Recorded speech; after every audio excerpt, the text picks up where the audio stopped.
చేస్తాను. డ్యూటీకి వెళ్ళి వచ్చాను అప్పుడే. ఎక్కడి నుంచి వచ్చారు మీరు? బాపట్ల నుంచి వచ్చారు. ఓకే. వచ్చాను. లైట్ చూస్తుండగా నాకు కొంచెం మందు సిగరెట్ అలవాటు ఉంది. ఆ రోజు నైట్ నేను మీ వాక్యం విన్నాను.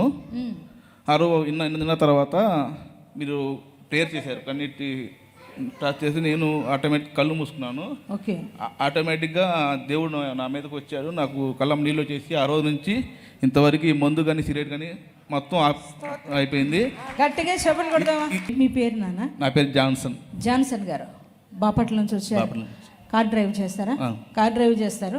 చూడండి, మరి బ్రదర్ చెప్తున్నారు వారు కార్ డ్రైవింగ్ చేస్తారంటండి.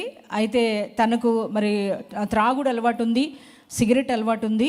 అయితే వారు మరి యేసుతో ప్రతిదినం అనేది ఒక డైలీ ప్రామిస్ నైట్ మిడ్-నైట్ 12 o'clockకే వస్తుందండి.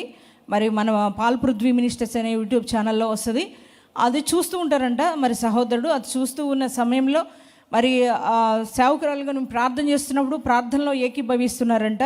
ప్రార్థనలో ఏకీభవిస్తున్నప్పుడు తెలియకుండానే మరి తనకు కన్నీళ్ళు రావడం జరిగిందంట. తన హృదయంలో ఒక మార్పు అనేది వచ్చి ఆయన అనుకున్నారంట, ఇక నుంచి నేను ఇక సిగరెట్ కానీ మందు కానీ ఇక తాగకూడదు అని చెప్పి ఒక నిర్ణయం తీసుకున్నారు. మరి దేవుడు ఎప్పుడైతే, చూడండి, దేవుడు ఏ సమయంలోనైనా మనిషిని దర్శిస్తాడు, ఏ రీతిగానైనా దేవుడు దర్శిస్తాడండి. ఆ మిడ్-నైట్ సమయంలో దేవుడు తను దర్శించినప్పుడు తన అంతరంగం శుద్ధీకరించబడింది.